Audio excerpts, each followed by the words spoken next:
Merci à vous. Donc tout d'abord, quelques éléments de contexte pour introduire ce sujet.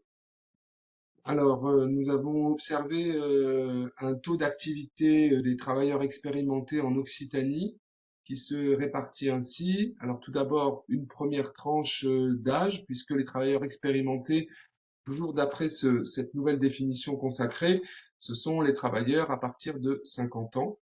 Donc on a observé cette première tranche d'âge pour les travailleurs qui ont entre 50 et 64 ans. Donc ils sont 69% à être en activité sur notre région. Et pour la tranche d'âge suivante, entre 60 et 64 ans, alors là il y a une coquille, désolé. Euh, donc 37%, je pense que c'est entre 60 et 74 ans. Je vous prie de m'excuser, ce n'est pas moi qui ai réalisé le diaporama, puisque oui, j'en profite pour excuser l'absence de ma collègue Isabelle Ledréau, qui est donc chargée de mission à la DRETS, au service emploi de la direction régionale, donc DRETS, sur les sujets salariés expérimentés. Toujours en élément de contexte, quelques facteurs limitant à l'emploi des travailleurs expérimentés. Tout d'abord, l'usure professionnelle, ensuite des conditions de travail inadéquates, un accès limité à la formation tout au long de la vie en particulier, mais aussi la formation initiale en cas de reconversion professionnelle, et enfin les réticences de certains employeurs à recruter des travailleurs expérimentés. Enfin, toujours en élément de contexte, l'actualité politique et législative avec la réforme des retraites et l'adaptation d'une manière générale des politiques publiques sur ce sujet. Face à une prolongation de la vie active, eh bien, il a été pensé, surtout il a été prévu de repenser la place des salariés expérimentés dans les entreprises. Cela a été perçu par les pouvoirs publics comme une nécessité importante. Et enfin, adapter les politiques de santé au travail et les dispositifs de formation à cette catégorie de travailleurs.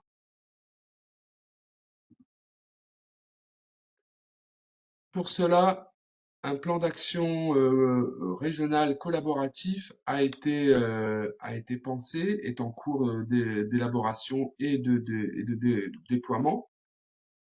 Il a été travaillé dans le cadre du CREFOP tout d'abord, le Comité régional pour l'emploi, la formation et l'orientation professionnelle, mais également au sein du CROCT, le Conseil régional d'orientation des conditions de travail.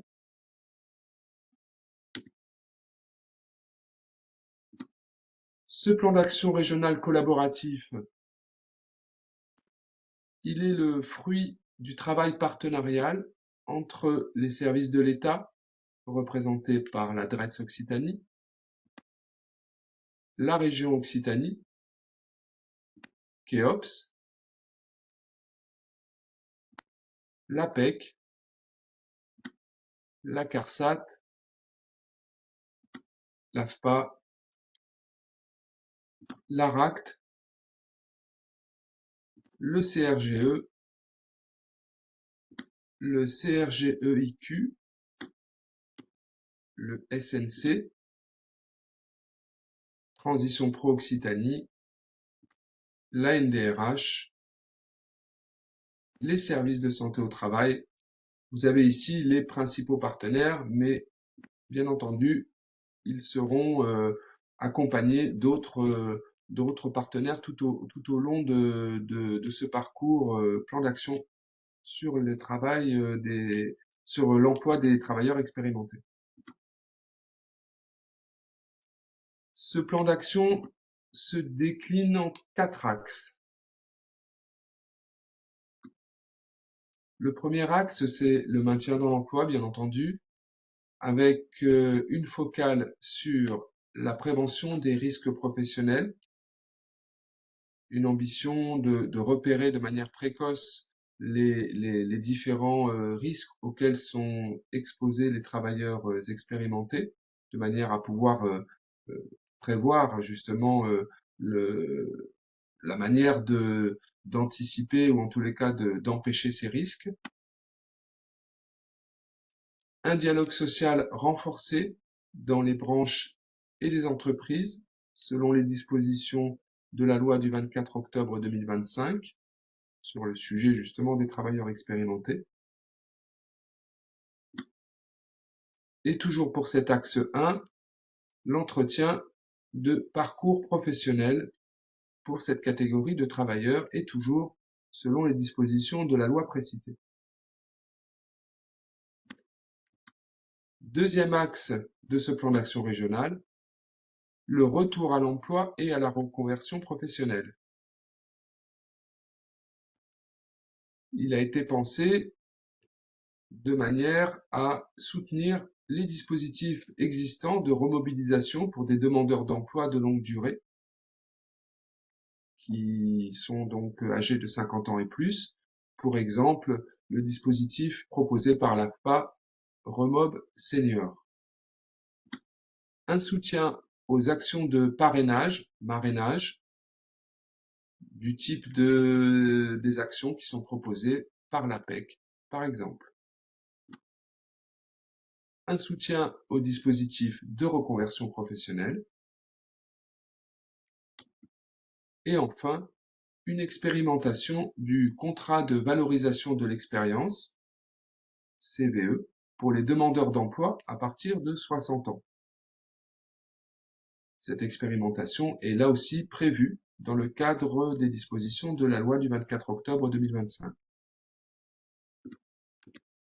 L'axe 3 de ce plan d'action régional, c'est la mobilisation des entreprises et la lutte contre les stéréotypes liés à l'âge, autour de deux grands sujets, ou plutôt deux actions. Un groupe de travail qui sera créé dès janvier 2026 pour prévoir toute une série d'actions concrètes sur la manière de mobiliser les entreprises et de lutter contre les stéréotypes. Et in fine, la conception d'un kit d'outils pour faciliter le recrutement et le maintien dans l'emploi des travailleurs expérimentés, kit qui sera conçu avec la NDRH et les partenaires du réseau pour l'emploi. Enfin, le quatrième axe de ce plan d'action régional, c'est l'approche territoriale articulée avec les comités locaux pour l'emploi. Comités locaux pour l'emploi qui sont issus de la loi pour le plein emploi de fin 2023 et qui ont été mis en place à partir du 1er janvier 2025 sur tous les territoires, donc en infradépartemental. Et par département, il y a entre 2 et 4 comités locaux pour l'emploi selon la taille du département. Cela se traduit par une enveloppe régionale qui est dédiée au financement des initiatives locales.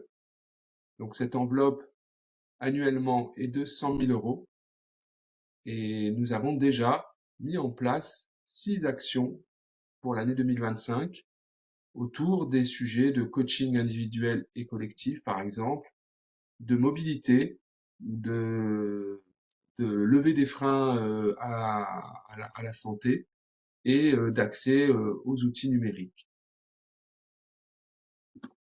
Autre élément, le repérage et l'essaimage d'autres actions pertinentes qui pourront être mises en œuvre via ces fameux comités locaux pour l'emploi, autrement appelés CLPE.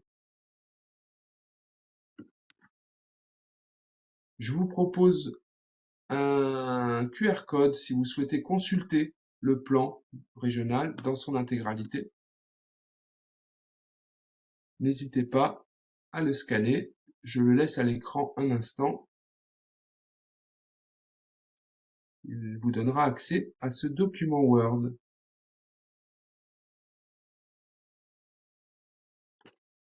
Voilà pour cette présentation. Merci beaucoup pour votre attention. Bonjour à tous. Alors, j'utiliserai le terme senior pour cette présentation, hein, bon, comme le webinaire a été construit comme ça. Donc, je vais vous présenter des statistiques donc, voilà, sur l'état des lieux du marché du travail des seniors en Occitanie. Tout d'abord, quelques éléments un peu méthodologiques. Alors, de quoi on parle quand on utilise le terme senior, alors au sens statistique, hein. Donc, c'est une population d'une certaine tranche d'âge, donc plusieurs définitions existent. La définition la plus courante, on va dire, c'est celle qui est utilisée par Eurostat, donc l'Office statistique de l'Union européenne, pour qui ce sont les personnes âgées de 55 à 64 ans. Donc ces bornes d'âge sont retenues notamment par l'INSEE pour la France, mais pas que. Voilà, il y a, selon les indicateurs et les travaux réalisés par notamment l'INSEE ou la DARES, il peut y avoir des tranches d'âge un peu différentes, notamment pour ce qui est de l'activité du taux de chômage. On va plutôt être sur le 50 ans ou plus. Voilà, donc ça peut varier selon les instituts et les travaux. Pour France Travail, on est plutôt sur les personnes âgées de 50 ans ou plus. Alors, quelques éléments concernant la démographie. Vous avez ici sur la carte représenté donc, les communes en Occitanie selon la part des 55-64 ans, donc les seniors, parmi les 15-64 ans, donc la population en âge de travailler, par commune. Donc plus la couleur est foncée, plus cette part est importante. Deux éléments qui ressortent de cette carte. Tout d'abord, des territoires concernés par une part importante de seniors dans la population en âge de travailler. C'est notamment les territoires les plus ruraux. On a le Gers, le Lot, l'Aveyron, pouvoir les Pyrénées aussi, et puis les Cévennes. Voilà, donc essentiellement des territoires ruraux.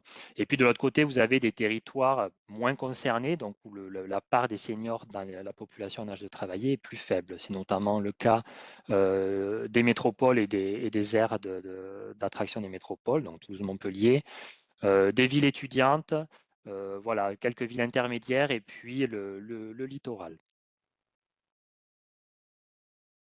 Alors l'INSEE fait régulièrement un exercice de projection démographique. Vous avez ici les résultats de la projection réalisée en 2022 par l'Institut français. Voilà, pour voir un petit peu comment tout ça va évoluer dans les 10 à 15 prochaines années. Alors, bien sûr, selon certaines hypothèses, mais voilà, la démographie, ça reste quelque chose qui est quand même assez, entre guillemets, facile à prévoir. On n'est pas sur des mouvements très, très forts à court moyen terme. Donc, première information qu'on peut voir, c'est que la population âgée de 55 à 64 ans atteindra un pic à la fin des années 2020 en Occitanie, à un peu moins de 810 000 personnes, avant de redescendre jusqu'à au moins 2040. Là, c'est l'horizon de la prévision que j'ai retenue. Donc voilà, un pic qui sera atteint dans la majorité des départements à l'horizon 2030. C'est déjà le cas pour certains départements où on est déjà sur une diminution du nombre de personnes de cette tranche d'âge, notamment l'Ariège, l'Aveyron, le Lot, le Gers, la Lozère et les Hautes-Pyrénées, donc des territoires plutôt ruraux. Il n'y a qu'en Haute-Garonne où le nombre de seniors continuera à progresser jusqu'à au moins 2040. Par rapport à la population en âge de travailler, ça se traduit par un pic qui sera atteint là aussi en 2030 avec 22% des 15-64 ans qui seront concernés. En fait, on est quasiment déjà sur ce ratio-là, hein. Vous voyez, en 2022, on était à 21,7. Donc, voilà, c'est vraiment à la décimale près. Et donc, un ratio qui diminuera à partir de 2030 pour revenir vers 21% en 2040. Si on s'intéresse maintenant à la partie marché du travail, alors il y a déjà eu quelques chiffres qui ont été donnés. Là, je vais essayer d'en donner d'autres, notamment au niveau des départements. Premier indicateur retenu, c'est le taux d'activité. Donc, le taux d'activité, ce sont les personnes en emploi ou en recherche d'emploi rapportées à la population de référence, donc 15-64 ans, la population en âge de travailler. Première information, le taux d'activité chez les seniors, il est systématiquement plus faible que pour l'ensemble des 15-64 ans. Alors ça, c'est quelque chose un résultat très classique qu'on observe dans tous les départements, peut-être deux, trois exceptions, mais voilà, je ne les ai pas forcément, mais globalement, on observe tout le temps ce résultat, même que ce soit en France ou dans les autres pays européens ou de l'OCDE. Au niveau régional, le taux d'activité donc ressort à 74% chez les 15-64 ans, c'est 60% chez les 55-64 ans. Donc, il y a un écart qui est quand même assez marqué pour ce qui est de la moyenne d'Occitanie. On peut voir que cet écart, il peut être plus ou moins fort parmi les départements. Alors, il atteint un maximum pour l'Ariège, où l'écart entre les deux tranches d'âge, ben, il est de 18 points. Et il atteint un minimum pour la Haute-Garonne, où là, l'écart est de seulement 9 points. Sur le taux d'activité des seniors, pareil, il y a des écarts assez forts entre les départements. Au plus bas, on est à 55% dans les Pyrénées-Orientales et au plus haut, à 67% en Haute-Garonne. Autre indicateur sur le marché du travail, alors qui n'est pas représenté ici sur le graphique, c'est le taux d'emploi, donc les personnes en emploi rapportées à la population de référence, donc toujours pareil, les 15-64 ans. Donc ce taux d'emploi qui s'établit à 65% chez les 15-64 ans et à 54% chez les 55-64 ans, donc chez les seniors. On retrouve ce décalage avec un ratio qui est inférieur pour les seniors, quel que soit le département. C'est voilà, quelque chose d'assez traditionnel aussi. L'écart est moins important entre les deux tranches d'âge. Et en termes de décalage entre les différents départements, on retrouve un taux au plus bas dans les Pyrénées-Orientales à 47% et au plus haut en Haute-Garonne à 61%. Pour ce qui est du taux de chômage, donc là pour le coup, voilà, on est plutôt sur les 50-64 ans. Le taux de chômage officiel comparable au niveau international, donc mesuré par l'INSEE. Un taux de chômage qui, là aussi traditionnellement, est plus faible chez les 50-64 ans. On est à 5,6% en 2024 en Occitanie. À titre de comparaison, c'est 8,8% pour l'ensemble des actifs. Donc voilà, un niveau apparemment plus favorable chez les seniors. C'est quelque chose qu'on observe là aussi, que ce soit au niveau national ou dans les autres régions. Voilà, c'est assez traditionnel. À titre de comparaison, il est plutôt de l'ordre de 17-18% chez les plus jeunes, donc les 15-24, et il est de l'ordre de 6,5-7% chez les 25-49 ans. Vous avez sur la carte donc le détail par département avec un taux de chômage chez les seniors plus élevé sur le littoral et dans l'Ariège. On est plutôt entre 5,5 et 8,2%.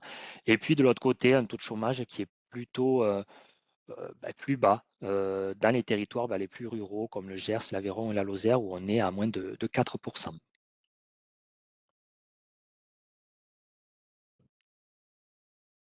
Pour ce qui est des demandeurs d'emploi, donc les personnes qui sont inscrites à France Travail, encore une fois, on est sur les tranches d'âge, donc 50 ans ou plus, donc là, à la fin 2024. En gros, un peu moins de 160 000 demandeurs d'emploi seniors à la fin 2024 en Occitanie. C'est à peu près 28% du total des demandeurs d'emploi. C'est un ratio qui est relativement stable depuis 2019. Il y a un écart par département, vous le voyez sur la carte, avec 23% seulement des demandeurs d'emploi concernés pour la Haute-Garonne et jusqu'à 34% pour le Gers. On est sur une progression du nombre de demandeurs d'emploi sur un an, un peu plus modéré pour les seniors que pour l'ensemble. C'est quasiment généralisé à l'exception de l'Ariège et du Gard. Des spécificités propres à ces demandeurs d'emploi, donc des demandeurs d'emploi seniors qui sont en moyenne moins diplômés, 54% n'ont pas le bac, c'est 43% pour l'ensemble des demandeurs d'emploi. Ils sont aussi plus souvent concernés par du chômage de longue durée, donc 60% des demandeurs d'emploi seniors sont inscrits depuis un an ou plus à France Travail. C'est 16 points de plus que pour l'ensemble des demandeurs d'emploi. Et puis, ils sont aussi plus concernés par des situations de handicap. C'est le cas de 2 sur 10, alors que c'est 1 sur 10 pour l'ensemble des demandeurs d'emploi. Si on regarde quels sont les métiers les plus recherchés par les demandeurs d'emploi en Occitanie, vous avez ici le top 5, en quelque sorte, avec en premier les métiers d'employé familial, ensuite assistant maternel, secrétaire, agent de propreté des locaux et puis chargé d'accueil. Alors globalement, il n'y a pas vraiment de grosses différences par rapport à l'ensemble des demandeurs d'emploi. Il y a juste le métier de secrétaire qui ressort ici, alors que pour l'ensemble, il est remplacé par le métier de mise en rayon. Mais sinon, c'est des métiers qu'on retrouve pour ces deux catégories, ensemble des demandeurs d'emploi et demandeurs d'emploi seniors. Au niveau départemental, il y a quand même quelques spécificités, notamment dans l'agriculture. Par exemple, vous avez dans le top 5 le métier de viticulteur qui apparaît dans l'Aude et dans le Gers. Vous avez le métier de vendangeur qui apparaît dans le Gard et le Tarn-et-Garonne, et l'ouvrier agricole polyvalent qui apparaît dans les Pyrénées-Orientales. Selon une étude de la DARES récente, qui date du mois de septembre, euh, voilà, un travail a été fait pour essayer de déterminer quels sont les métiers les plus spécifiques aux seniors. Je vous ai mis ici les 5 premiers qui ressortent de cette étude, donc les agents d'entretien, les aides à domicile, les agriculteurs, les personnels de ménage et les assistants maternels. Bah, globalement, on retrouve un peu ce qu'on a, nous, voilà, pour l'Occitanie, sur les métiers recherchés par les demandeurs d'emploi. Pour finir, quelques éléments sur la formation. Donc, vous avez ici les entrées en formation de demandeurs d'emploi de 50 ans ou plus en 2024. Donc, on est sur un peu moins de 17 000 entrées en formation cette année pour cette tranche d'âge, en légère baisse sur un an, quelque chose comme moins de 2%. On est sur une baisse généralisée à la quasi-totalité des départements. Alors, ça baisse sur un an, mais attention, depuis 2019, ça a quand même fortement progressé. On est à plus 45% d'entrées en formation pour cette catégorie. C'est plus 17% pour l'ensemble des demandeurs d'emploi. Donc, vous pouvez voir sur la carte la part des entrées en formation concernant des demandeurs d'emploi de 50 ans ou plus dans le total des entrées en formation. Voilà, une part qui est plus élevée dans le Gers, le Lot et les Pyrénées-Orientales, où on est autour de 20-22%, et une part qui est relativement plus faible dans les départements de la Haute-Garonne, de l'Hérault et du Gard, entre 14 et 16%. C'est les départements, voilà, on est presque sur les départements parmi les plus âgés contre les départements parmi les plus jeunes. Donc, pas vraiment de surprise sur ça. Sur les spécificités des personnes donc entrées en formation, donc les seniors, voilà, ils ressortent comme étant moins diplômés. Et là, ça rejoint ce qu'on a vu pour les demandeurs d'emploi. Donc, 44% des demandeurs d'emploi seniors entrés en formation n'ont pas le bac. C'est 38% pour l'ensemble des stagiaires. 20% sont inscrits depuis un an ou plus à France Travail, c'est 12% pour l'ensemble. Et enfin, 21% sont bénéficiaires de l'obligation d'emploi, donc en situation de handicap, c'est 9% pour l'ensemble. Pour finir, quelques petites indications sur les caractéristiques des formations suivies. Alors, les entrées en formation de demandeurs d'emploi seniors sont plus souvent financées par le CPF, c'est 45% contre 41% pour l'ensemble des demandeurs d'emploi. Et d'un autre côté, elles sont moins souvent financées par la région, c'est 21% contre 25% pour l'ensemble des demandeurs d'emploi. Pour les autres modes de financement, il n'y a pas vraiment d'écart. Les formations suivies par les demandeurs d'emploi seniors sont moins souvent certifiantes. C'est le cas pour 41% d'entre elles, alors que c'est 44% pour l'ensemble. Et pour ce qui est du domaine de formation, il n'y a pas vraiment de grosses différences. On est sur des spécialités qui sont très proches, que ce soit pour les seniors ou pour l'ensemble des stagiaires. Une légère surreprésentation des demandeurs d'emploi seniors dans le domaine de la formation générale, lettres et langues, essentiellement des langues étrangères, et une légère sous-représentation dans le domaine échange et gestion. Voilà, je vous remercie. Donc, je me présente, je suis Anne Moyen, j'ai intégré le service partenariat il y a un an de la direction régionale et j'arrive du réseau où j'étais directrice d'agence précédemment. Voilà. Donc, je vais vous présenter alors, euh, notre support s'appelle Mobilisation 50 ans et plus, puisqu'on l'a préparé avant de parler des travailleurs expérimentés. Donc, tout au niveau de France Travail, on est encore sur cette verbatim et je m'en excuse. Voilà, donc je vais vous présenter ce plan de mobilisation. C'est un plan de mobilisation qui trouve son origine. Alors, je ne vais pas refaire toutes les données statistiques que je partage, qui ont été présentées tout à l'heure. Je les valide totalement. Mais le constat, c'est une augmentation très forte des inscriptions des demandeurs d'emploi des 50 ans et plus. Et, donc, entre 2008 et 2024, on a une augmentation de 11% sur cette population et 10% pour les plus de 55 ans. Pour compléter l'information qui a été donnée tout à l'heure, le constat, c'est que en moyenne, les demandeurs d'emploi restent 582 jours quand ils sont seniors inscrits à France Travail contre 311 jours en moyenne pour les moins de 50 ans. En France, la population des 50 ans et plus représente 1,1 million des personnes inscrites en catégorie disponible. Donc, il y a une petite coquille là, à côté de 2024, on le corrigera. Voilà, donc ça. Et je ne vais pas reprendre toutes vos données statistiques, hein, croisées à toutes les autres données statistiques.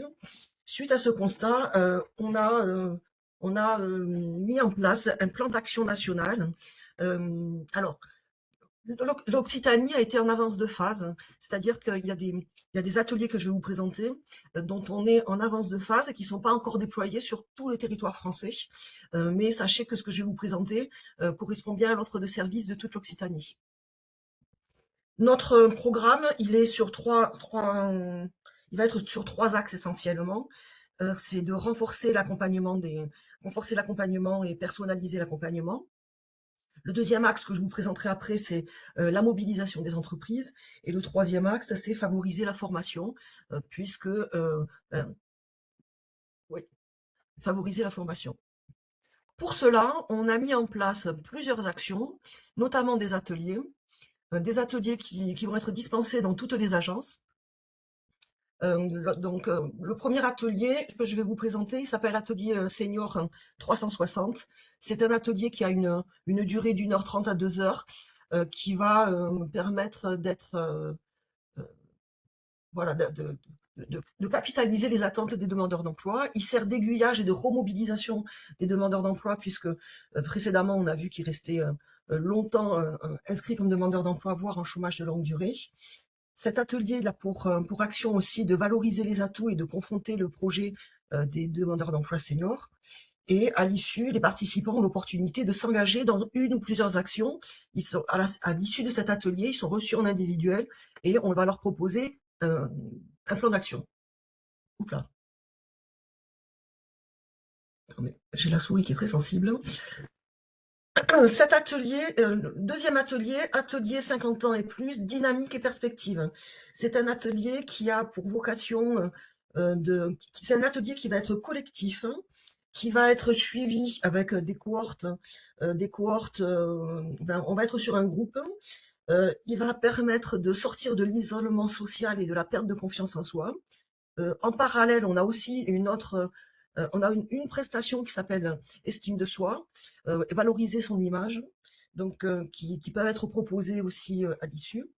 Elle vise à comprendre les préjugés liés à l'âge.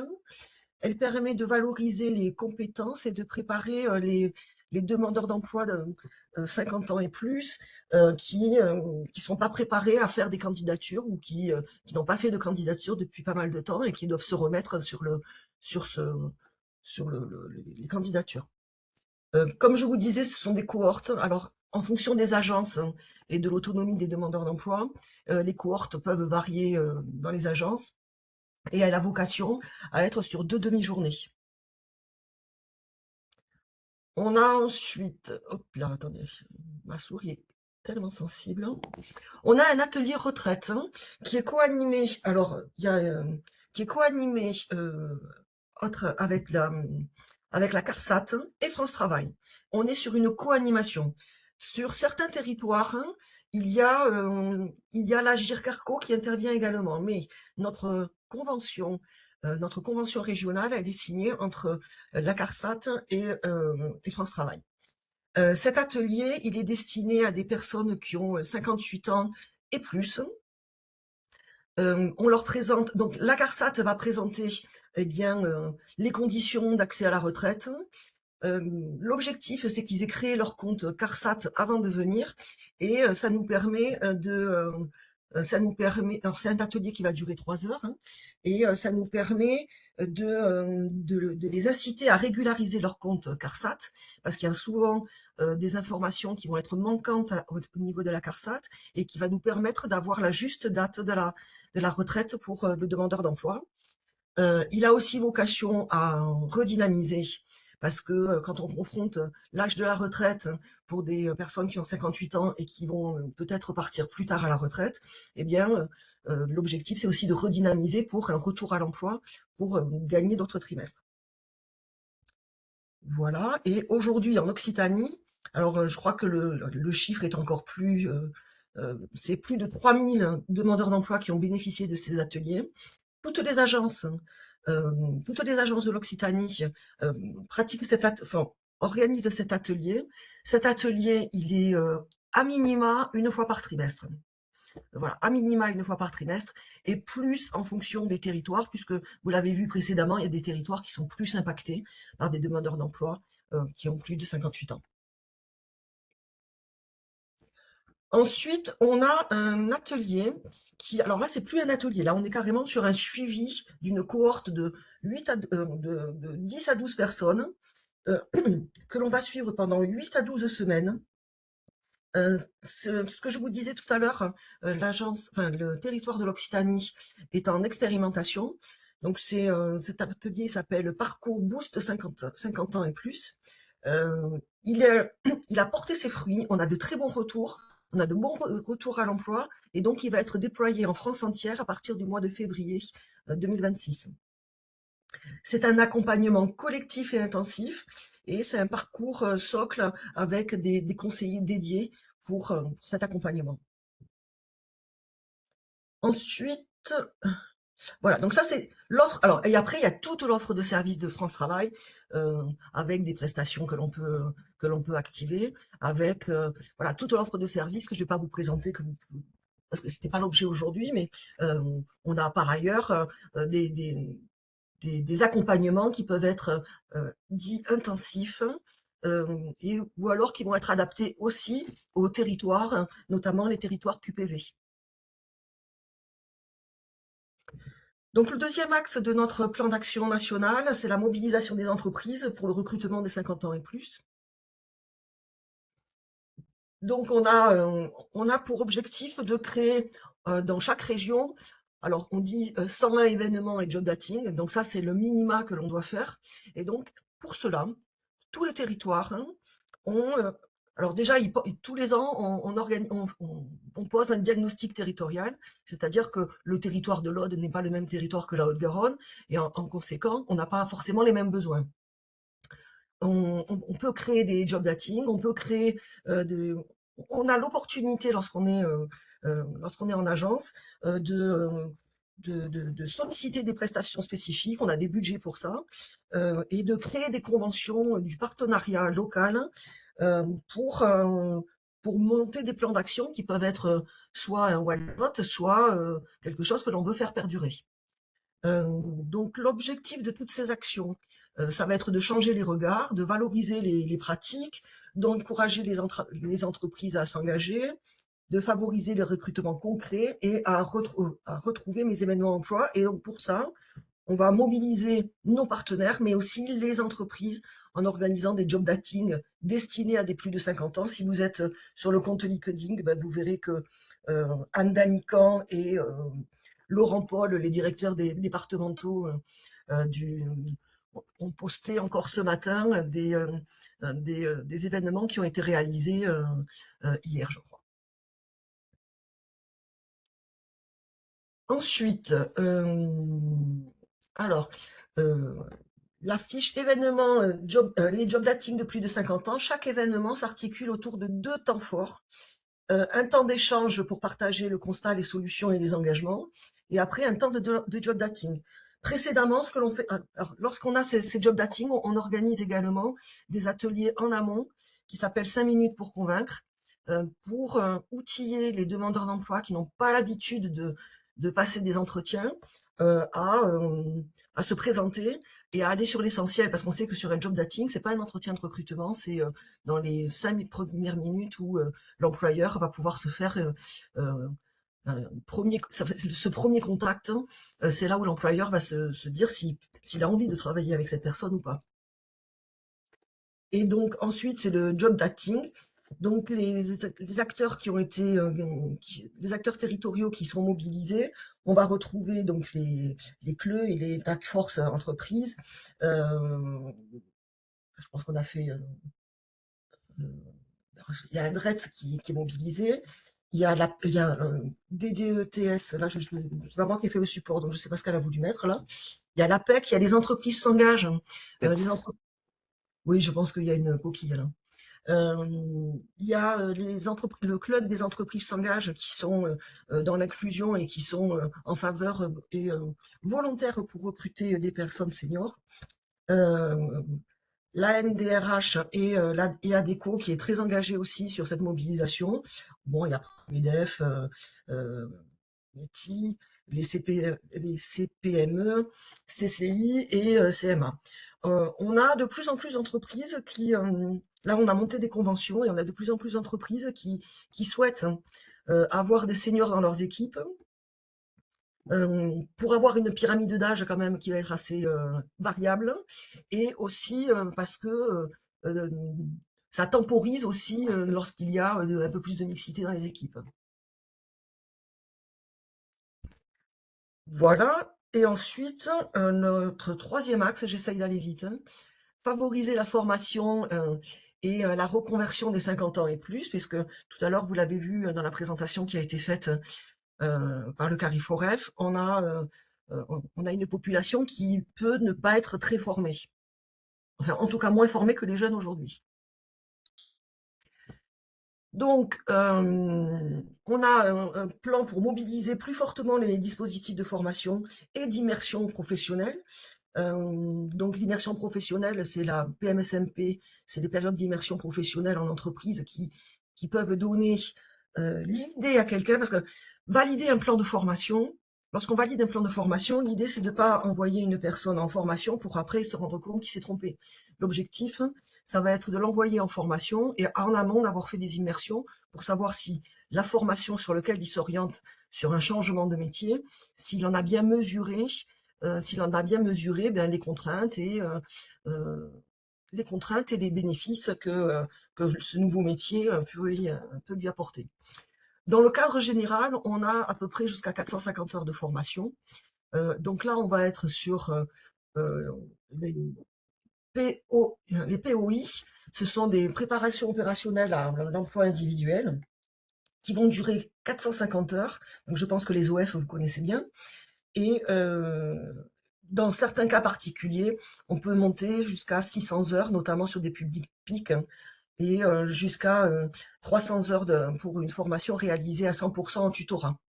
La possibilité de ces POI, c'est qu'elles peuvent être faites soit en centre de formation, soit elles peuvent être faites directement déployées dans l'entreprise, et auquel cas, l'entreprise, c'est elle qui va être rémunérée pendant que la personne est en formation pour former. L'objectif, c'est de former des candidats et leur permettre d'acquérir donc les compétences nécessaires pour occuper un nouvel emploi dans l'entreprise. Ça peut être aussi des remises à niveau. Hein. On peut être sur des personnes qui ont déjà un niveau de formation, mais qui n'ont pas refait de formation pendant leur parcours et qui ont besoin d'une petite remise à niveau. Donc les modalités, c'est France Travail qui va étudier les dossiers des demandeurs d'emploi. Et on va s'occuper de la prise en charge financière qui va être définie selon les modalités pédagogiques.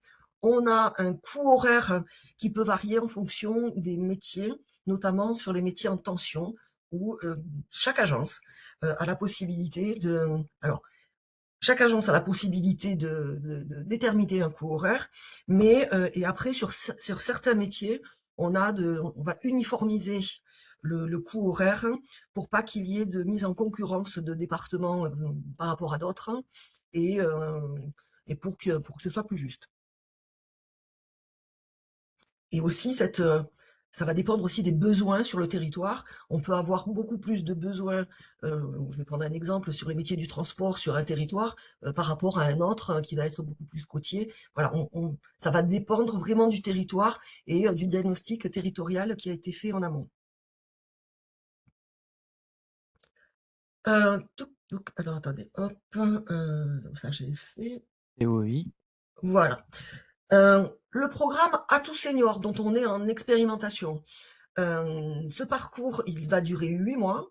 C'est 4 mois de théorie en centre, suivi de 4 mois de mise en pratique. Ça va être financé, alors c'est cofinancé avec du CPF et France Travail va abonder aussi pour pouvoir financer. Et les entreprises d'accueil vont participer également. L'objectif, c'est d'actualiser des compétences ou de faire des reconversions pour les demandeurs d'emploi 50 ans et plus, et c'est d'obtenir 80% de retour à l'emploi. Alors c'est très ambitieux, mais les expérimentations que l'on a faites en Occitanie, alors on n'est pas tout à fait encore aux 80%, mais on a on a de bons résultats. On ne peut l'évaluer que 6 mois après, parce qu'en fait, on fait un suivi dans les 6 mois pour vérifier si la personne est toujours demandeuse d'emploi ou pas.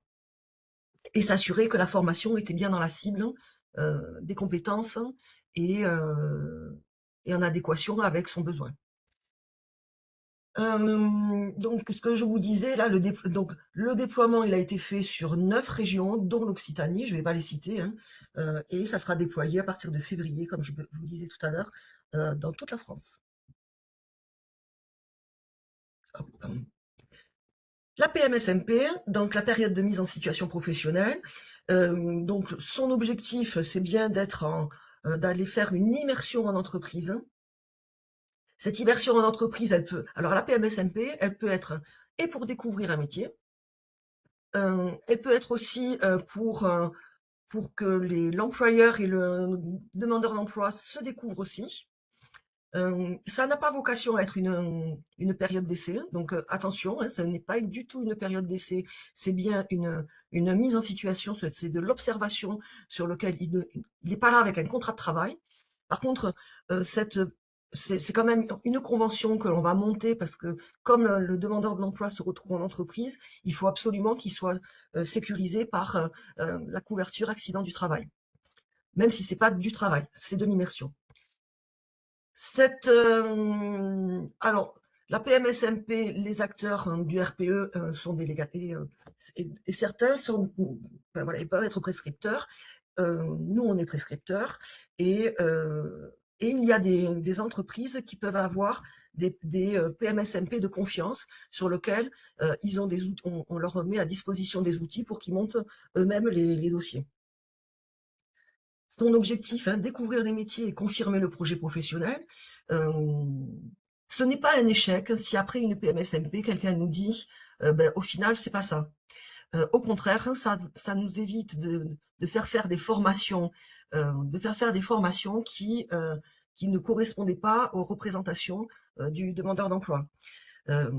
L'objectif à l'issue d'une PMSMP, c'est de faire le point avec le demandeur d'emploi pour voir ce que l'on enclenche derrière. S'il s'est rendu compte qu'il lui manquait des compétences, s'il se dit je suis au niveau, on va systématiser la PMSMP pour un changement de métier. Par contre, on va pas le systématiser lorsqu'il va y avoir quelqu'un qui est déjà dans le même métier et qui va changer de typologie d'entreprise. Alors, la cible, ça va être des demandeurs d'emploi inscrits ou non. Mais alors ceux qui sont pas inscrits, c'est pas nous qui allons gérer. Nous, on gère que les demandeurs d'emploi inscrits.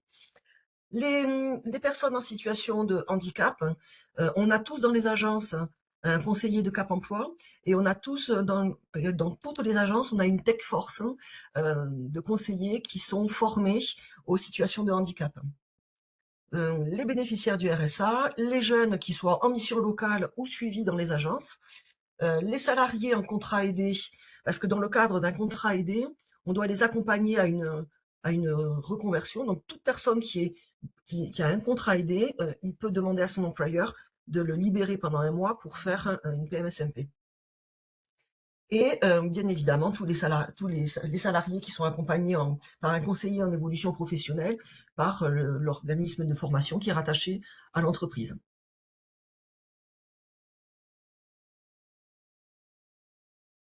À toutes et tous, je vous remercie. Alors, je vais être synthétique dans la mesure du possible et vous présenter les services spécifiques de l'APEC pour les travailleurs expérimentés. Donc, l'APEC, je vais rappeler qui nous sommes pour peut-être celles et ceux qui ne nous connaissent pas bien ou, ou C'est une très connu, alors rapidement, vague idée. peut-être? Normalement, c'est connu. Rapidement, on est l'Association pour l'emploi des cadres, à laquelle cotisent les entreprises et les cadres du secteur privé. Et on a une mission de service public, donc qui est encadrée par un mandat de service public et qui se décline en 3 grands axes. D'abord, accompagner les évolutions professionnelles des cadres et des jeunes diplômés, donc les futurs cadres, tout au long de leur parcours de vie professionnelle. Donc, à savoir qu'on accompagne à la fois les jeunes diplômés, mais les demandeurs d'emploi et également les cadres en activité. On a aussi une mission d'aide à la réussite des recrutements cadres. Donc, on conseille les entreprises dans leur politique, leurs enjeux, leur RH et leur stratégie de recrutement. Et enfin, on est observatoire du marché de l'emploi cadre. Donc, on donne à voir sur ce marché au travers de nos études qui vous sont accessibles gratuitement, donc sur le site de APEC Corporate. On a une raison d'être, je vous l'ai mise à l'écran, simplement pour porter à votre attention, que nous sommes particulièrement attentifs au public qui en ont le plus besoin. Et malheureusement, effectivement, les travailleurs expérimentés font partie des publics qui ont besoin d'être le plus accompagnés. Donc, je ne vais pas redonner les chiffres, mais la particularité, en tout cas des cadres seniors, alors oui, on dit encore senior quand on parle d'âge pour le coup, eh bien c'est qu'ils rencontrent un taux de chômage plus élevé que les cadres, tous âges confondus. Alors c'est vrai que le taux de chômage des cadres est relativement faible, hein, de 4,1%, et celui des plus de 55 ans est de 6,8%. Donc voilà, il y a vraiment une difficulté, et notamment lorsque le marché, comme en ce moment, s'est plutôt retourné, de retourner à l'emploi pour ceux qui ne le sont plus, ou bien de rester tout simplement en emploi. Donc, que faisons-nous à l'APEC pour les cadres expérimentés? Vous avez peut-être déjà vu passer certaines de nos campagnes de publicité. Voilà, l'idée, c'est de vraiment mettre en avant les compétences dont sont porteurs les travailleurs expérimentés. Voilà, l'expérience des seniors, c'est leur puissance. Encore faut-il qu'eux-mêmes croient en leurs compétences et en leur expérience et arrivent à les mettre en avant. Donc, on a un atelier, alors désolé, il a toujours la dénomination senior, donc c'est valoriser les atouts de son expérience senior qu'on propose à nos cadres les plus expérimentés qui ont le sentiment que leur âge est un frein à l'emploi. Et donc, on va les accompagner au travers de cet atelier qui peut avoir lieu à distance ou en présentiel, hein, suivant la modalité que les cadres préfèrent, et qui va consister donc à trouver une méthode pour pouvoir faire une présentation percutante. Plutôt que voilà, d'arriver en se présentant en disant j'ai tel âge, commencer à mettre plus en avant ses compétences et son expérience. Donc vraiment les aider à dépasser leurs préjugés éventuels, hein, qu'ils peuvent avoir à leur égard et qu'ils peuvent attribuer aussi aux recruteurs. Alors il y en a aussi côté recruteur, mais ce n'est pas toujours le cas. Et donc, on va voir en miroir, on accompagne aussi les recruteurs pour faire tomber ces préjugés. Donc, les accompagner pour identifier leurs compétences clés et leurs atouts. Voilà, donc pour la cible, c'est des personnes, alors plutôt en dernière partie de carrière, avec 10 ans maximum de parcours professionnel restant. Donc, possibilité de s'inscrire directement sur notre site, il y a plusieurs dates. Je vous ai mis le lien. Toujours dans l'esprit de faire tomber les préjugés, et de faire du lien avec aussi les recruteurs. On a monté un événement qu'on a intitulé « Je suis senior et alors ?» et qu'on a déployé à plusieurs reprises eh bien, en partenariat avec France Travail, et qui consiste à mettre autour de la table, j'allais dire, mais voilà, dans un espace commun, de se faire se rencontrer des professionnels, hein, des recruteurs d'entreprises qui vont venir témoigner de leurs bonnes pratiques et de leur vision de la seniorité, face à des cadres expérimentés qui vont pouvoir échanger avec eux au travers de questions. Et ensemble, donc, ils vont travailler à la co-construction d'actions pour lever les freins à l'embauche. Donc, on constate que ces échanges qui peuvent être à la fois constructifs et informels, puisque ça se termine autour, en général, d'un buffet, rebooste les personnes expérimentées et qui bénéficient du témoignage de ces recruteurs, hein, qui, pour eux, ne font pas de différence, quel que soit l'âge de la personne qu'ils ont en face, mais vont plus aller rechercher la compétence. Enfin, sachez que l'APEC donc, est prestataire du conseil en évolution professionnelle pour les salariés cadres. Donc, les cadres actifs, au travers de ce conseil, tout comme les demandeurs d'emploi qui ont accès à nos services, peuvent prendre rendez-vous pour réfléchir à leur projet de reconversion professionnelle, leur évolution professionnelle, leur recherche d'emploi. Et donc, en particulier, comme je vous le disais, on va accompagner et conseiller les cadres les plus expérimentés. Côté entreprise, alors, je vous ai remis aussi une photo de d'une de nos campagnes de publicité. Hein. Est-ce que cette étiquette vous choque? Pour justement mettre le point sur ces préjugés qu'on peut avoir malgré nous, et valoriser les compétences des cadres expérimentés dans un marché où il est difficile souvent de recruter, de trouver la bonne personne. Alors, comment on sensibilise les entreprises?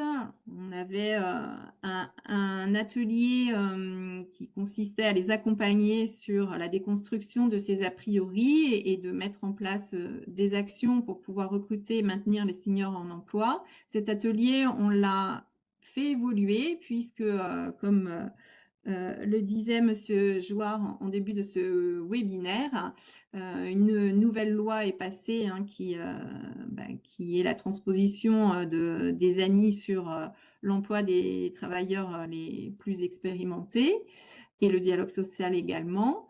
Donc, l'idée là, c'est d'accompagner les entreprises pour qu'elles puissent anticiper les impacts de cette loi et se préparer donc et mener les actions nécessaires et avoir connaissance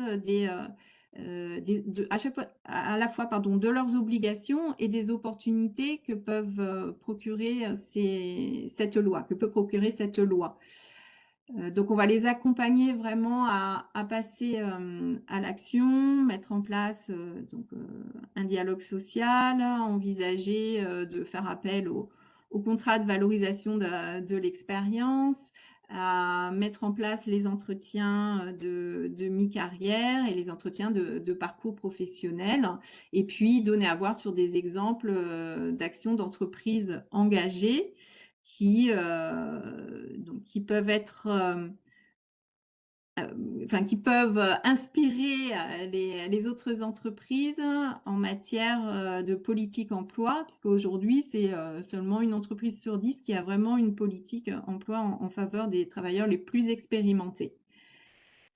Ce webinaire est ouvert donc à tout professionnel intéressé par le sujet et je vous ai mis également le lien pour s'inscrire sur notre site.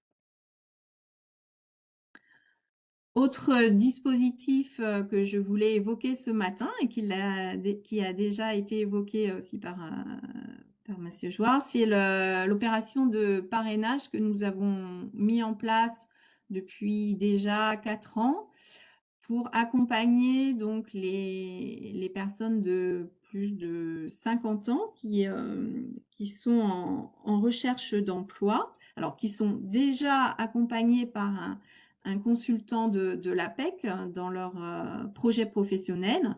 Ils ont un projet professionnel bien défini, ils sont prêts à l'emploi et malgré tout, ils rencontrent des difficultés à retourner en emploi. Donc, on les met en relation avec un parrain ou une marraine, donc un professionnel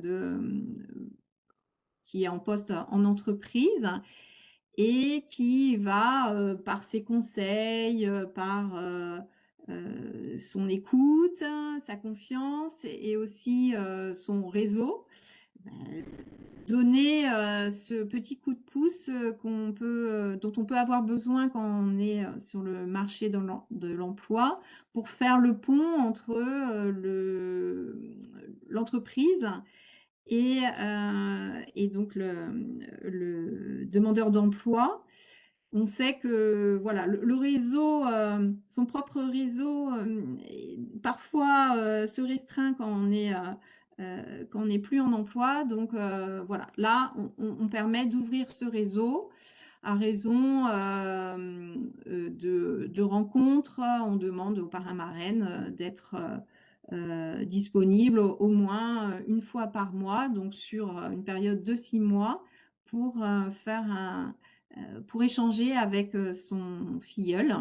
Et on constate que ce dispositif fonctionne bien et vient étayer la recherche d'emploi et le conseil déjà prodigué par les consultants de l'APEC. Donc, tout professionnel peut s'inscrire dans ce dispositif de parrainage si vous souhaitez accompagner des travailleurs expérimentés. Enfin, pour terminer, au même titre que nous avons du conseil individualisé pour les cadres, nous pouvons également accompagner de manière plus individuelle les entreprises et on a à cœur de les sensibiliser à ce qu'on appelle, nous, le pas de côté, faire le pas de côté, je voulais illustrer par cette statue, pour ouvrir vraiment ces recherches et faire tomber ces préjugés. Donc, plutôt les inciter à recruter sur des savoir-être, des compétences transférables, plutôt que de s'arrêter à un CV et un âge souvent ou une expérience qui peuvent parfois leur faire peur. Donc, s'intéresser plus à la personne. Voilà, donc on a cet accompagnement qui est possible. Donc, il suffit de prendre rendez-vous et je vous ai mis aussi le lien et le QR code si vous souhaitez prendre rendez-vous directement avec un consultant APEC. Et on a aussi développé des outils qui sont d'ailleurs accessibles directement sur notre site en ligne pour poser le questionnement en entretien de recrutement et aller sur les piliers de l'engagement que sont le rapport à l'autonomie, au collectif, au management, etc. pour inciter aussi bien d'ailleurs les recruteurs que les cadres à creuser ces questions en entretien et à voir si ça peut matcher. Voilà ce que je voulais vous présenter Parfait. ce matin. En bonus, je vous ai mis le lien vers des études spécifiques concernant les cadres seniors et les politiques d'emploi des entreprises sur les travailleurs expérimentés. Merci pour votre écoute. Merci à tous. Alors, Arnaud Bruel-Ré, je suis responsable régional du service social de l'assurance maladie, service social qui est présent dans les caisses primaires d'assurance maladie et qui est géré par la CARSAT Midi-Pyrénées et pas par la CARSAT Occitanie comme il était indiqué sur le support initial. Alors, merci à Thibaut Vergne d'avoir introduit mon sujet, vu que je vais vous parler de la prévention de la désinsertion professionnelle. Alors, je vais le faire de façon un peu large, vu qu'en fait, ce dispositif, vous verrez qu'il est porté par l'assurance maladie, est un dispositif qui s'adresse à tous les salariés du régime général et aux travailleurs indépendants, sans focus spécifique sur les salariés expérimentés. En amont, quelques données qui sont des données nationales, une augmentation de 4,37% par an des arrêts de travail indemnisés par l'assurance maladie. Un salarié sur 6 qui est touché par une maladie chronique. Un allongement de la durée du travail, donc on l'a dit, du fait des politiques, notamment en matière de passage à la retraite. Donc, une augmentation du risque de désinsertion professionnelle et une augmentation des arrêts liés à la dégradation de la santé mentale. Alors, la prévention de la désinsertion professionnelle, ah ben décidément, c'est bon sur l'affichage? Oui, c'est plus petit, mais voilà. Ok. Allez. Donc du coup, c'est un enjeu fort pour l'assurance maladie et notamment pour notre service social qui est partie intégrante depuis 2019 de l'offre en prévention de la désinsertion de la désinsertion professionnelle. Donc la désinsertion professionnelle, c'est quoi? C'est en fait le risque pour un salarié de pouvoir décrocher de l'emploi, notamment en lien avec des raisons de santé, d'être déclaré inapte et du coup de perdre son emploi. Donc le service social de l'assurance maladie, il faut savoir que notre public est composé à 50% de salariés expérimentés, d'où notre présence sur ce webinaire aujourd'hui. Donc, en interne à l'assurance maladie, cette prévention de la désinsertion professionnelle, en fait, elle coordonne plusieurs acteurs internes, dont le service médical, de l'assurance maladie, notamment le médecin conseil, mais aussi les infirmières du service de santé du service interne à l'assurance maladie, les services administratifs des CEPAM et notamment le coordonnateur PDP de la caisse primaire d'assurance maladie, donc qui existe dans chacune des caisses primaires, le service social et les services de prévention des risques professionnels internes à l'assurance maladie.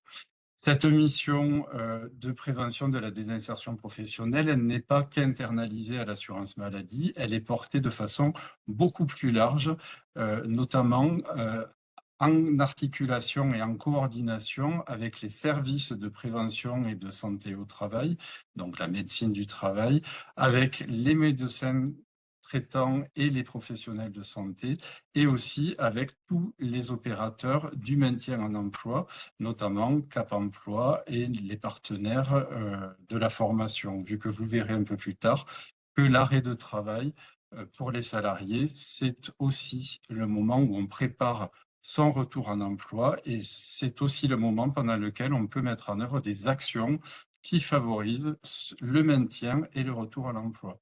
Donc, les enjeux autour de la PDP, c'est de repérer le plus précocement possible les salariés qui sont en risque d'inaptitude et qui vont difficilement ou pas être maintenus sur leur poste de travail. Le second enjeu, c'est d'orienter vers les services experts du maintien dans l'emploi. Donc là, on va retrouver effectivement Cap Emploi, mais aussi les médecines du travail pour préparer les conditions du retour sur le poste de travail ou les conditions d'une orientation vers un autre poste et accompagner, c'est-à-dire la préparation au retour en emploi. notamment les questions en lien avec la reconversion professionnelle lorsque le maintien n'a pas pu être réalisé. Donc, cette mission de prévention de la désinsertion professionnelle, du coup, elle s'adresse donc aux salariés en arrêt de travail, comme je l'ai dit, que ce soit en arrêt maladie, en arrêt pour accident du travail ou maladie professionnelle, ou aux salariés qui sont à temps partiel thérapeutique et qui présentent des difficultés de reprise d'activité du fait de leur état de santé ou de leur handicap. Là, on est bien sur des salariés, on est sur la prévention tertiaire, c'est-à-dire des salariés qui sont en arrêt de travail. On va y retrouver des travailleurs indépendants qui sont en arrêt ou qui bénéficient d'une pension d'invalidité, en activité et confrontés à une pathologie lourde et invalidante et présentant des difficultés dans le maintien dans leur activité. Concernant le service social, donc notre rôle dans ce dispositif de prévention de la désinsertion professionnelle, ça va être d'accompagner les parcours individuels des salariés qui sont à risque de désinsertion professionnelle et à risque d'inaptitude sur leur poste ou au travail. Donc cet accompagnement, il va passer par une collaboration avec les opérateurs du maintien et de l'orientation. Donc en premier lieu, comme je l'ai dit précédemment, les services de prévention au travail, les professionnels de santé, Cap à l'emploi, la MDPH, notamment par le biais de la reconnaissance de la qualité de travailleurs handicapés et les organismes de conseil en évolution professionnelle. Pour être au cœur de ces articulations, du coup, nous participons aux cellules internalisées, aux cellules PDP internalisées de prévention du travail, des médecines du travail, vu que depuis la loi de 2021, les médecines du travail ont internalisé une cellule d'articulation autour des situations à fort risque de désinsertion professionnelle. Donc, je vous le disais juste à l'instant, pendant l'arrêt de travail, les personnes que nous accompagnons peuvent bénéficier d'actions visant le maintien sur leur poste de travail, à un autre poste de travail dans l'entreprise ou à un accompagnement à un autre poste dans une autre entreprise. On va identifier dans ces actions d'accompagnement des actions qui relèvent du droit commun. Ces actions-là, on va y trouver les bilans de compétences qui sont mis en œuvre par certains opérateurs qui sont présents sur ce webinaire. On va y trouver aussi des actions de validation d'acquis de l'expérience, donc des VAE. On va y trouver aussi des outils qui sont internes plus à l'assurance maladie, tels que le temps partiel thérapeutique, qui va permettre à un salarié de revenir sur un temps adapté sur son poste de travail, accompagné par son médecin traitant, le médecin de la caisse primaire et le médecin de la médecine du travail, avec un accompagnement parfois sur le poste, l'aménagement du poste par Cap Emploi. Et on va y trouver les rendez-vous que peuvent proposer les médecines du travail, qui sont les rendez-vous de pré-reprise ou les rendez-vous de liaison qui permettent à l'employeur et aux salariés de reprendre contact pendant l'arrêt. J'ai décidé de faire un focus sur deux actions qui visent directement la prévention de la désinsertion professionnelle et qui sont mis en œuvre notamment par l'articulation des partenaires, mais le service social est au cœur du dispositif. Donc un premier outil qui s'appelle l'essai encadré, qui comme c'est indiqué sur la slide, qui permet à un salarié, pendant son arrêt de travail, et donc du coup avec son indemnisation liée à l'arrêt de travail, de pouvoir revenir sur son poste de travail ou sur un autre poste de travail dans l'entreprise ou dans une autre entreprise pour se retester et voir effectivement si, du fait de la problématique de santé, son employabilité n'a pas bougé. Donc cet essai encadré, il peut être mis en place sur une durée de 14 jours qui peuvent être fractionnables et renouvelés une fois. Il se met en place avec l'accord du médecin traitant, du médecin de la sécurité sociale et du médecin du travail, et bien sûr en collaboration avec l'employeur. Pendant cet essai encadré, le bénéficiaire reçoit un accompagnement particulier par un tuteur qui peut être une personne expérimentée de l'entreprise et qui va l'accompagner sur ce temps. L'intérêt de cette mesure, c'est qu'elle va pouvoir permettre notamment à l'employeur de tester l'employabilité du salarié sur le poste qu'il occupait ou à un autre poste dans l'entreprise. L'exemple que j'ai choisi, qui est du coup l'exemple d'une salariée expérimentée, qui est un exemple réel et qui a été mis en œuvre dans le département du Tarn, c'est l'exemple d'une femme qui intervient depuis 17 ans dans un service d'aide à domicile, qui du fait d'un arrêt de travail ne peut pas continuer son activité, est en arrêt depuis 2 ans. L'employeur identifie qu'il a un poste qui va se libérer en interne sur un poste d'accueil et du coup, tous les opérateurs du maintien à l'emploi vont se mettre autour de la table sur la situation de cette personne et regarder la faisabilité de ce projet. Donc cette personne a pu bénéficier d'un essai encadré pendant une durée d'1 semaine et qui lui a permis de montrer sa capacité et notamment les compétences acquises du fait de ses expériences professionnelles pour occuper le poste qu'on lui propose et du coup de pouvoir accéder au poste au départ de sa collègue qui partait de la structure. Donc là, c'est un accompagnement réussi vu que la personne a pu sortir de l'arrêt de travail, être maintenue dans son entreprise et accéder à un poste qui est plus adapté à ses capacités. Le second dispositif que je souhaitais vous présenter, c'est le dispositif qu'on appelle la Convention de rééducation professionnelle en entreprise, la CRPE.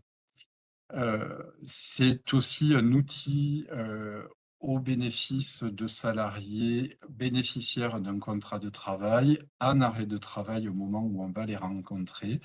Et le CRPE, c'est la possibilité à l'issue de l'arrêt de travail, de pouvoir intégrer une formation ou un tutorat qui va permettre aux salariés, sur une durée maximum de 18 mois, de pouvoir être lui aussi soit maintenu sur son poste de travail, soit à un autre poste, soit dans une autre entreprise. Mais là, il est question d'une formation qui va lui permettre de pouvoir accéder à un autre emploi parce qu'il a été identifié un risque d'inaptitude ou une inaptitude avérée sur le poste occupé. Et du coup, l'enjeu là est que le salarié ne se désinsère pas professionnellement et puisse bénéficier d'une opportunité en interne ou externe grâce à une formation ou un moment de tutorat. Là, ce qui varie par rapport à l'essai encadré, d'abord c'est la durée, l'idée de formation, mais c'est aussi le fait qu'on va profiter de l'arrêt de travail pour pouvoir travailler et articuler toutes les autorisations et toutes les choses avec l'employeur qui vont se mettre en œuvre. Et au moment où le CRPE va se mettre en place, le salarié sort de l'arrêt de travail et est accompagné soit sur donc s'il entre en formation, la formation sur le plan de développement des compétences de l'entreprise, voire avec la mobilisation du CPF du salarié, sur un tutorat qui est accompagné, structuré par l'employeur. Voilà.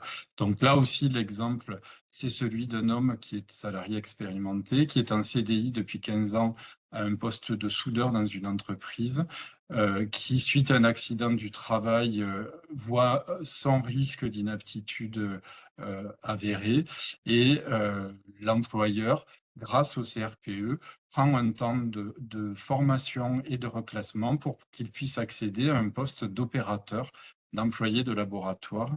Donc là, on voit aussi on a évité la désinsertion professionnelle et qu'on a favorisé le maintien dans l'emploi. Voilà. Donc, de façon générale, la mission de désinsertion professionnelle, du coup, c'est une mission à fort enjeu pour l'assurance maladie parce qu'il y a aussi une question de gestion du risque, c'est-à-dire du risque du côté de l'employé de perdre son emploi et du coup de vivre une situation potentielle de précarisation et d'exclusion, et du côté de l'assurance maladie, de gestion du risque, notamment de la régulation des indemnités journalières et des périodes qui s'accroissent d'arrêt de travail. Voilà. Merci pour votre écoute. Boris Guignot, je me présente, je suis responsable de territoire et politique publique donc à la direction régionale de l'AFPA, et je remplace depuis début décembre François Sondanieux, donc qui part pour une nouvelle vie en fait, très prochainement. Donc, rebondir ensemble, en fait, c'est le programme que l'on a mis en place dans le cadre de l'AMI O2R, l'offre de repérage et de remobilisation, et que nous avons commencé à déployer en 2025 sur un certain nombre de territoires d'Occitanie. Alors, très bien. Voilà, normalement, ça change.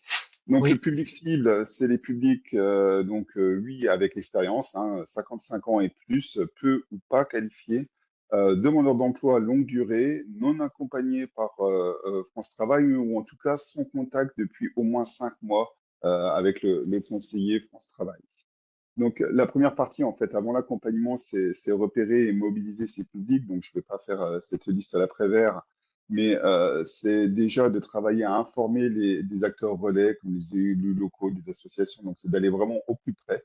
C'est d'organiser des rencontres de proximité avec les publics, et c'est de déployer des campagnes de communication qui sont spécifiques et qui permettent, en fait, de déjà sensibiliser au plus près de leur lieu de vie ces personnes de plus de 55 ans en quasi rupture. Donc, les 6 phases de l'accompagnement, on va y revenir, mais l'accompagnement, on se donne le temps. C'est 6 mois en moyenne avec une alternance de temps individuel et de temps collectif à raison de 17 à 21 heures semaine. Donc, on s'adapte vraiment aux besoins de la personne, à ses rythmes, et petit à petit, arriver à une remobilisation. Donc, bien sûr, ces 6 phases sont interdépendantes, elles ne sont pas linéaires, elles s'entremêlent. Donc, on travaille sur s'engager sur un parcours d'accompagnement, que la personne vraiment soit impliquée dans son parcours. On travaille sur le sentiment d'efficacité personnelle, de montrer comment on peut s'organiser dans sa recherche, comment on peut organiser ses techniques de recherche d'emploi. On travaille avec les personnes sur comment booster leurs compétences et comment les valoriser. On les accompagne et on commence à les accompagner sur la définition de choix professionnels en préparant les suites, c'est-à-dire soit un emploi, aller rechercher directement un emploi, soit aller chercher une formation ou un autre accompagnement si besoin. Et le tout en alternance, comme je vous disais au début, des entretiens individuels, des entretiens bilan et des séances collectives de bilan, parce que vous avez vu, et la vidéo le montre bien, la dynamique collective est très importante pour la réussite du dispositif.